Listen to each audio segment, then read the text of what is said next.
या सभापती आणि उपसभापती पदाच्या निवडीनंतरच्या विजयी सभेचे आपले सर्वांचे मार्गदर्शक तसेच या राज्याचे शिक्षण मंत्री अतिशय कार्यतत्पर असे आपले सर्वांचे नेते सन्माननीय दादाभाऊ भुसे तसेच ज्यांची नुकतीच कृषी उत्पन्न बाजार समितीच्या सभापतीपदी निवड झाली असे आमचे मित्र चंद्रकांत आप्पा शेवाळे तसेच ज्यांची उपसभापतीपदी म्हणजे प्रथम उपसभापती कृषी उत्पन्न बाजार समितीच्या इतिहासात प्रथम महिला उपसभापती यांची निवड झाली त्या आमच्या भगिनी अरुणाताई सोनस्कर यांचे सर्वप्रथम आपणा सर्वांच्या वतीने संचालक मंडळाच्या वतीने आणि खास करून साहेबांच्या वतीने या ठिकाणी मी जाहीरपणे अभिनंदन करतो। खरोखरच आज ज्यांच्यामुळे हे सर्व बघायला मिळत आहे ते म्हणजे धर्मानाना हे आजही पुण्यात खिंड लढवत आहेत साहेब आणि मुलगा इथे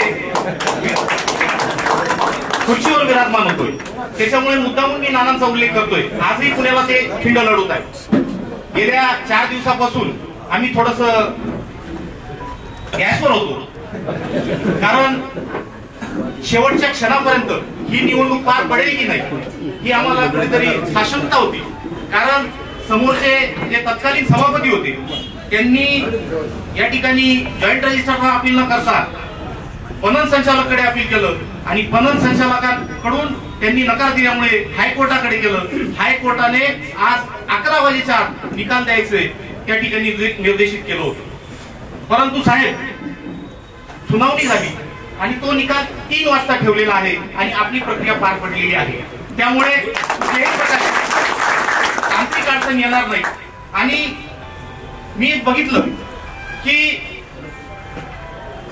गेल्या 4 दिवसापासून ज्यावेळेस त्यांनी अपील केलं होतं मी स्वतः चंदू आप्पांबरोबर सहलीला होतो साहेबांची तत्परता मी बघितली की सकाळपासून रात्री 1 वाजेपर्यंत साहेबांचे इतके फोन आले की खरोखरच मी चंदू आप्पाला मिश्किलीने बोललो की मी ज्यांच्याबरोबर काम केलं त्या सभापतींनी वर्षभरात सुद्धा मला एवढे फोन केले।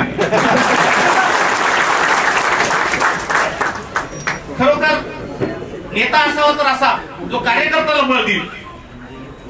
खरोखर अतिशय चांगल्या पद्धतीने ही सर्व व्यूहरचना करण्यामागे मार्गदर्शन हे साहेबांचं होतं आणि म्हणूनच ते शक्य झालं। गेल्या 1.5 वर्षापूर्वी आम्ही समोरच्या पॅनलकडून सत्तेत आलो आणि काही न्यायप्रविष्ट गोष्टींमुळे तत्कालीन सभापती जेलमध्ये गेले परंतु आमच्या या संचालक मंडळाने चंदू आप्पांचा सर्वांनी अतिशय चांगल्या पद्धतीने डोळ्यात तेल घालून काम केलं साहेब। 2 कोटी रुपये आम्ही उत्पन्न वाढवलं 1.25 कोटी रुपये कर्ज भरलं ती जी इमारत गेल्या 70 वर्षाची होती तिचं पुनरुज्जीवन केलं आणि अतिशय चांगल्या पद्धतीने त्या ठिकाणी डागडुजी करून रंगमोटी करून तिचं 25 वर्षांनी आयुष्य वाढवलं। एवढंच नाही तर आम्ही संगणकीकरण केलं तसेच सर्व कर्मचाऱ्यांना ड्रेस कोड दिले। यावरच आम्ही थांबलो नाही तर उत्पन्न वाढेल या दृष्टिकोनातून यापूर्वी बकरीचं जे उत्पन्न होतं ते कमी येत होतं गेल्या 2 वर्षापासून 10 लाखाच्या पुढे उत्पन्न आम्ही घेत आहोत। तसेच शिवार खरेदी चालते ते देखील आम्ही चेकने गेल्या 2 वर्षापासून 10 लाखाच्या पुढची आम्ही शिवार खरेदीची वसुली करत आहोत। शेतकऱ्यांना चांगला दाम मिळावा यासाठी पारदर्शीपणा यावा या दृष्टिकोनातून शेतकऱ्यांना रोजच्या रोज भाव मिळावे या दृष्टिकोनातून आम्ही बँकोचं ऍक्ट त्या ठिकाणी लागू केलं आणि त्यामुळे रोजच्या रोज साहेब 10,000 लोकांना 10,000 शेतकऱ्यांना आमच्या कृषी उत्पन्न बाजार समितीचे मेसेज जातात। हे सर्व करत असताना आमच्या पाठीवर थाप नाही मिळाली साहेब परंतु अविश्वास दाखवण्यात आला। ते ज्या वेळेस तुरुंगातून बाहेर आले सर्वात आधी पदच्युत मला केलं। ठीक आहे मी मान्य केलं शेवटी सर्वांना संधी मिळाली पाहिजे निवडणुकीच्या तोंडावर तुम्ही मला पदच्युत केलं काही हरकत नाही परंतु 3.5 महिने झाले माझ्या एखाद्या सहकारी संचालकाला त्यांनी उपसभापती पद दिलं असतं तर मी त्यांना वंदन केलं असतं परंतु सभापती पद पण मलाच पाहिजे उपसभापती पद पण मलाच पाहिजे हा जो आविर्भाव आहे हा कुठेतरी वेगळा संदेश देतो आणि त्यामुळे कुठेतरी संचालकांमध्ये नाराजी पसरली होती. आज जी इमारत त्या ठिकाणी आम्ही डागडुजी करून रंगरंगोटी करून व्यवस्थित केली, ते आल्यानंतर त्यांनी आमच्यावर विश्वास दाखवला आणि ही इमारत मला पाडायची होती. शेतकरी सहकारी संघासारखं त्या ठिकाणी कॉम्प्लेक्स उभं करायचं होतं. अशा पद्धतीने त्यांनी त्या ठिकाणी आमच्यावर नाराजी व्यक्त केली. आज खरोखर गेल्या 1.5 वर्षापासून आम्ही काम करत होतो, पण 4 महिन्यापासून ज्या दिवसापासून ते बाहेर आले, सर्व जे संचालक आहेत साहेब ते सुद्धा नाखुश होते. काम ज्या पद्धतीने उभं राहिलं पाहिजे होतं ते उभं राहताना दिसत नव्हतं. अशा परिस्थितीमध्ये आज या तालुक्यामध्ये जी विकासाची गंगा तुमच्या रूपाने वाहत आहे, आज या ठिकाणी आपण गेल्या अनेक वर्षापासून लोकांचा विश्वास संपादन करून पायाला भिंगरी बांधून आज या ठिकाणी 100 खाटांचं महिलांचं व बाल रुग्णालय या ठिकाणी उभारलं, कृषी विज्ञान संकुल उभारलं, आजंग या ठिकाणी MIDC उभारली, तसेच कृषी भवन असेल, रस्त्यांचं जाळं विणलं, बंधारे जे आहेत ते जागोजागी केले. त्यामुळे शेतकऱ्यांना कुठेतरी पाणी देखील अतिशय मुबलक प्रमाणात मिळायला लागले. हे सर्व बघून आम्ही जरी विरोधात काम करत होतो, परंतु साहेब तुमचा आम्हाला हेवा वाटत होता की खरोखरच असं व्यक्तिमत्व, असं नेतृत्व आहे आणि मग या नेतृत्वाच्या पाठीमागे उभं राहणं हे आमचं कर्तव्य आहे. खरोखरच अतिशय चांगल्या पद्धतीने काम करत असताना आज या सर्व विकासाच्या यंत्रणेमध्ये आपण बघत आहोत की मालेगाव तालुक्याच्या सहकारी संस्थांची परिस्थिती अतिशय वाईट झालेली आहे.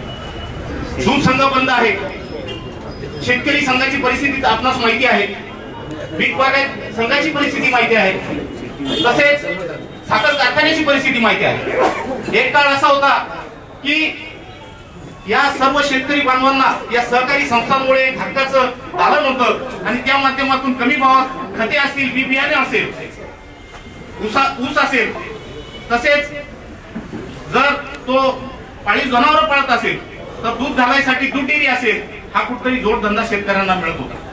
पण गेल्या 20 वर्षापासून साहेब सहकारी संस्था ज्याची मुहूर्तमेढ पूर्वी या मालेगाव तालुक्यामध्ये बोलली गेली, आज त्या ठिकाणी अतिशय मोडकळीस आलेली परिस्थिती आपण बघत आहोत. आणि अशा परिस्थितीमध्ये आमच्या डोळ्यात देखत कृषी उत्पन्न बाजार समितीची वाट लागत असेल तर आम्ही ते कदापि सहन करणार नाही. म्हणून आम्ही सर्व संचालकांनी ठरवलं की दादासाहेब भुसे यांच्या पाठीमागे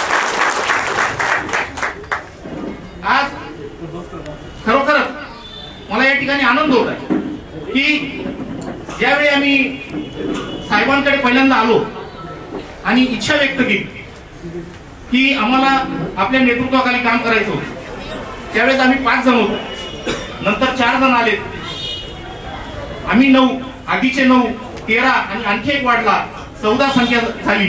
हम तो चलते गए, कारवा बनता गया. साहेब खरोखर आपल्या नेतृत्वावर विश्वास ठेवून एवढ्या मोठ्या प्रमाणात या ठिकाणी सर्व संचालक मंडळी आली.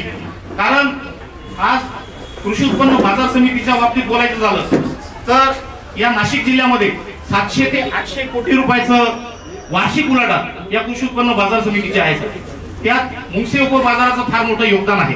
रोज हजाराच्या पुढे त्या ठिकाणी वाहनं रोजच्या रोज लिलावासाठी येतात आणि तिथे खास करून मला सांगायला आनंद होतो की हजाराच्या पुढे वाहनं येऊन देखील अतिशय कमी प्रमाणात त्या ठिकाणी वांदा होतो. तसेच कुठल्याही प्रकारे ते व्यापारी ते वाहनं जे आलेली आहेत ते मुक्कामी ठेवत नाही आणि शेतकऱ्यांना योग्य असा भाव त्या ठिकाणी देतात. त्याचप्रमाणे आपलं जे मुख्य बाजारावर आहे त्या ठिकाणी देखील 400 ते 500 वाहनं सीझन मध्ये मक्याची येतात. अतिशय मोठ्या प्रमाणात मक्याची आवक त्या ठिकाणी असते आणि मक्याला देखील रोख पेमेंट आणि अतिशय चांगल्या पद्धतीचा भाव त्या ठिकाणी दिला जातो. अशा परिस्थितीमध्ये खरोखरच आज गरज होती की जो विकासाचा अनुशेष भरून काढायचा असेल तर साहेबांसारखं नेतृत्व आम्हाला लाभलं. खरोखरच तो अनुशेष आम्ही लवकरात लवकर भरून काढू. मला आठवतं साहेबांकडे आम्ही ज्यावेळेस गेलो, साहेब बोलले की बाजार समितीच्या कामकाजात मला काही रस नाही, परंतु माझा एक त्या ठिकाणी जिव्हाळ्याचा प्रश्न आहे, तो म्हणजे शिवभोजन केंद्राचा. आम्ही जाणून घेतलं साहेबांकडून. साहेबांनी त्या ठिकाणी सविस्तर सांगितलं की 1985 साली माझ्या तारुण्यात कॉलेज जीवनात आम्ही सर्व युवक मित्र एकत्रित आलो आणि असं ठरवलं की ग्रामीण भागातून जे शेतकरी येतात त्या ठिकाणी मुक्कामी राहतात, त्यांची कुठल्याही प्रकारे खानपानाची सोय होत नाही आणि अशा सर्व ज्या गरजू शेतकऱ्यांसाठी आपण जर भोजन उपलब्ध करून दिलं, तेही कमी पैशात उपलब्ध करून दिलं तर चांगलं होईल, ही कल्पना त्यांनी घेतली आणि त्या पद्धतीने एक ठेला गाडी ढकलत ढकलत स्वतः साहेब मार्केट कमिटीच्या मुख्य इमारतीच्या बाहेर 1985 साली त्यांनी बरेच दिवस ठेला गाडी चालवली. परंतु दुर्दैवाची गोष्ट, तत्कालीन संचालकांनी त्यांना नोटीस पाठवली आणि ती ठेला गाडी काढायला लावली. सांगायचं तात्पर्य हे की बाळाचे पाय पाळण्यात दिसतात. 1985 साली साहेबांनी सामाजिक कार्य करून दाखवलं आणि ते आज तागायत चालू आहे. खरोखर आम्हाला वाटलं की साहेब दुसरी कुठली तरी कल्पना सांगतील, परंतु शिवभोजन केंद्राच्या बाबतीत त्यांनी कल्पना सांगितली. खरोखर आनंद वाटला. असे विचार आज या ठिकाणी साहेबांचे आहेत आणि म्हणून पुढील काळामध्ये कृषी उत्पन्न बाजार समितीचा विकास साहेबांच्या नेतृत्वाखाली झाल्याशिवाय राहणार नाही अशी मला खात्री आहे. या ठिकाणी खरोखर साहेबांनी आम्हाला जे बळ दिलं आणि त्यामुळे खऱ्या अर्थाने या ठिकाणी चंदू आप्पा आणि सोनस्करताई सभापती आणि उपसभापतीपदी विराजमान झाल्या, त्याबद्दल मी पुन्हा एकदा दोघांची अभिनंदन करतो. या ठिकाणी आमच्यावर आरोप करण्यात आले की संचालकांनी 25-25 लाख रुपये घेतले. त्यानंतर आरोप करण्यात आला तुम्ही ज्या पॅनल मधून निवडून आले तर त्या ठिकाणी तुम्ही निष्ठा ठेवली पाहिजे होती. मी जे निष्ठेचे धडे आम्हाला शिकवत आहेत त्यांना सांगू इच्छितो की आमचा राजकीय जन्म जेव्हापासून झाला, गेल्या 25 वर्षापासून आम्ही एकाच पक्षात आहोत आणि शरद पवार आमचे नेते आहेत आणि त्यामुळे हे जे बोलणारे आहेत यांचं तोंड त्या ठिकाणीच बंद झालं पाहिजे, कारण यांनी एकही पक्ष सोडला नाही. उलट पक्षी परवाच्या दिवशी साहेबांकडे आम्ही गेलो, सर्व संचालकांना साहेब शिवसेनेची मफलर घालत होते आणि मला बोलले की विनोद थांब. म्हणजे हा प्रगल्भ विचार साहेबांचा आहे आणि साहेब एवढं थांबले नाही तर तुम्ही कुठल्याही पक्षात काम करा, आपलं प्रेम हे कायम राहील. आज साहेबांचा हा शब्द जो आहे तो कुठेतरी हृदयापर्यंत पोहोचला आणि खरोखर अशा माणसापर्यंत, अशा माणसाच्या नेतृत्वाखाली काम करणं हे आमचं भाग्य समजतो. मी पुन्हा एकदा आपणा सर्वांचे आभार मानतो आणि नवनिर्वाचित सभापती उपसभापतींना शुभेच्छा देतो आणि थांबतो. जय हिंद, जय महाराष्ट्र.